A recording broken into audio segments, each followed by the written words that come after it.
Hello दोस्तों, स्वागत है आपका हमारे इस यूट्यूब चैनल पे। दोस्तों, कहानी को शुरू करने से पहले एक जरूरी बात, अगर आपने चैनल को सब्सक्राइब नहीं किया है तो पहले आप जल्दी से चैनल को सब्सक्राइब कर दीजिए, ताकि आपको हमारी आने वाली नई नई कहानियों की जो नोटिफिकेशन है वो आपको सबसे पहले मिलती रहे। तो चलिए दोस्तों, बढ़ते हैं हमारी आज की कहानी की तरफ। हमें उम्मीद है कि आपको हमारी ये कहानी जरूर पसंद आएगी। वैसे तो देव अनपढ़ था, पर गांव भर में उसकी शान थी। लोग तरह तरह के घरेलू मुद्दों पर उसकी सलाह लेने आते थे। देव न तो किसी मनुष्य से डरता था और न ही किसी भगवान से। उसे डर था तो बस अपनी झूठी शान के खो जाने का। वो बहुत ध्यान रखता था कि गांव भर में उसकी इज्जत बनी रहे, इसीलिए अपने जीवन भर में हर कदम फूंक फूंक कर रखता था। वो रूढ़िवादी विचारों का था और औरतों के मामले में उसके विचार पारंपरिक थे। उसके विचार में औरतों का काम घर में रहकर घर संभालने का होता है, न कि बाहर काम करके घर के पुरुषों की बराबरी करने का। वो कहता था कि पढ़ी लिखी औरतें घर का माहौल खराब करती है और बात बात पर जुबान लड़ाती है। उसको ज्यादा पढ़ी लिखी लड़कियों और बाहर काम करने वाली औरतों से चिढ़ थी। यही कारण था कि उसने अपनी बेटियों को भी ज्यादा नहीं पढ़ाया था।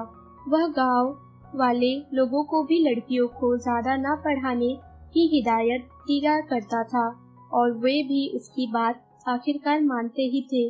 उसके कहने पर वे बहुत बहू भी कम पढ़ी हुई लाते थे, लड़कियों को भी कम पढ़ाते थे और जो उनके घर पे बहू आती थी वो भी ज्यादा पढ़ी लिखी नहीं रहती थी। इसी कारण उनका गांव बिछड़ा हुआ था। गांव की लड़कियों को उनसे नफरत थी। कई लड़कियां उसको कोसते कोसते ससुराल गई। वो और उसकी पत्नी उमा देवी अक्सर बैठकर इस विषय में बातें किया करते थे। आजकल की लड़कियों को पता नहीं क्या हो गया है, जरा भी शर्म नहीं है। लड़कों के साथ घूमे फिरे हैं, मोटरसाइकिल चलावे हैं। हमको देखो, कभी भाई बाप के सामने बोले तक नहीं। उमा देवी बोली, कलयुग आ गया है। भगवान। देव ने हाँ मिलाई। देव का बड़ा लड़का तो 12वीं फेल हो गया था।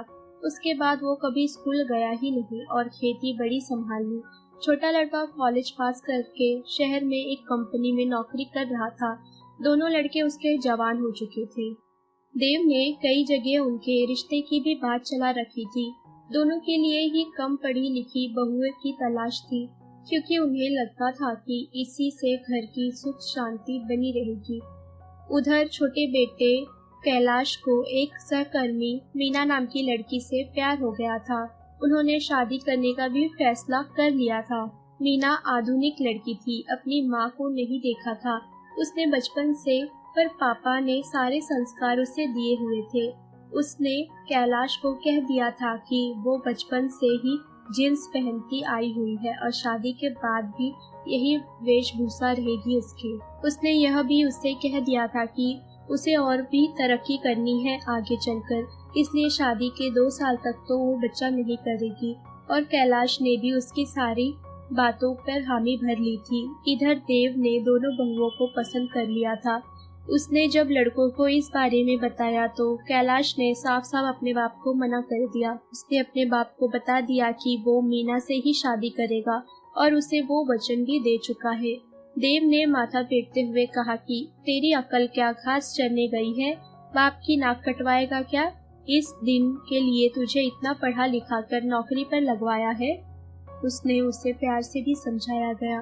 बाप की इज्जत का सवाल था, हर जतन किए पर वह नहीं माना।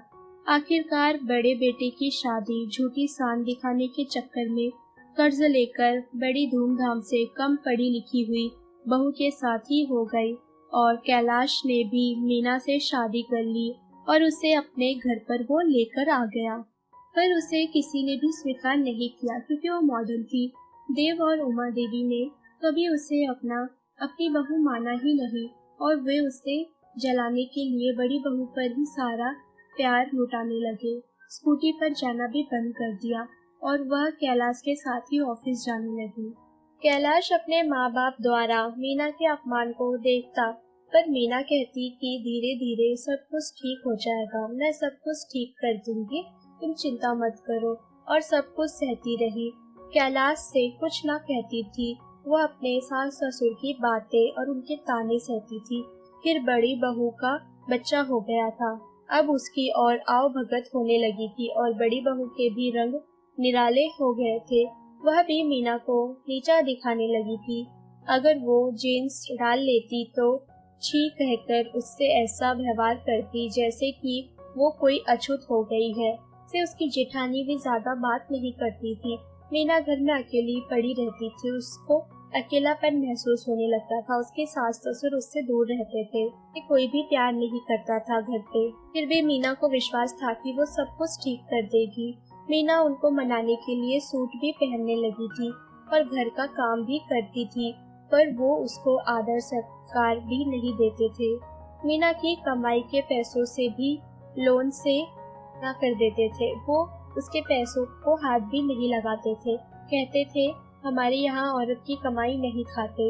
एक दिन गांव का साहूकार घर पर आया हुआ था। उस समय मीना, बड़ी बहू और पिताजी ही घर पर थे। वो बोला कि जल्दी से जल्द कर्ज चुका दो, नहीं तो पूरे गांव में बेइज्जती कर देगा।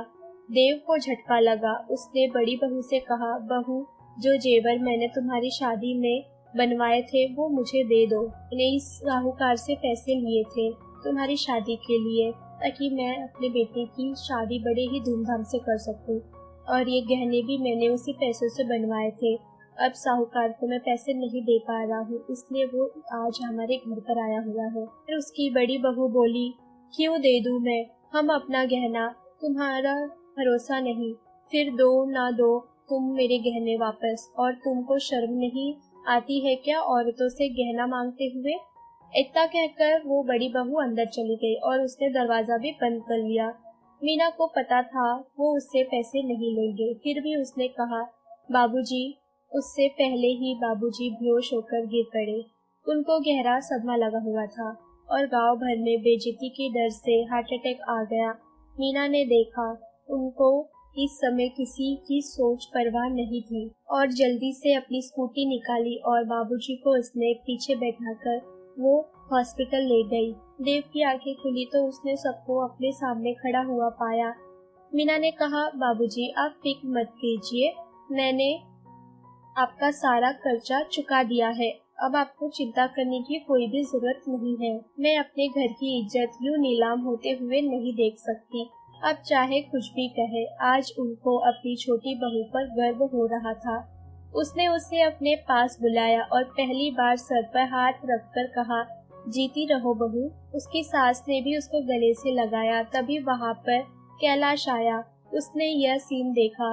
उसने मीना से घटना का ब्यौरा मांगा। मीना बस इतना बोली कि मैंने कहा था ना कि मैं समय के साथ सब कुछ ठीक कर दूंगी और सब कुछ ठीक भी हो जाएगा। परिवार की खुशियाँ आखिरकार लौट आई थी और यह सब शहरी बहू के बदौलत संभव हुआ था। इस घटना ने देव का पढ़ी लिखी औरतों के प्रति जो नजरिया था वो बदल ही दिया था।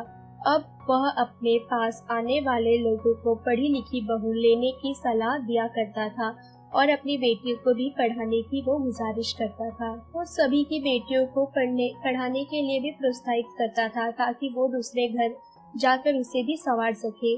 गांव भी अब तरक्की करने लगा था। मॉडर्न बहू के व्यवहार ने पूरे गांव का कायाकल्प ही बदल कर रख दिया था। तो दोस्तों, ये थी हमारी आज की कहानी। अगर आपको हमारी ये कहानी पसंद आई हो तो कहानी को लाइक और शेयर करना ना भूलें दोस्तों। अगर अभी भी आपने चैनल को सब्सक्राइब नहीं किया है तो पहले आप जल्दी से चैनल को सब्सक्राइब कर दीजिए, ताकि आपको हमारी आने वाली नई नई कहानियों की जो नोटिफिकेशन है वो आपको सबसे पहले मिलती रहे। तो चलिए दोस्तों, हम फिर मिलेंगे अपनी एक और नई कहानी के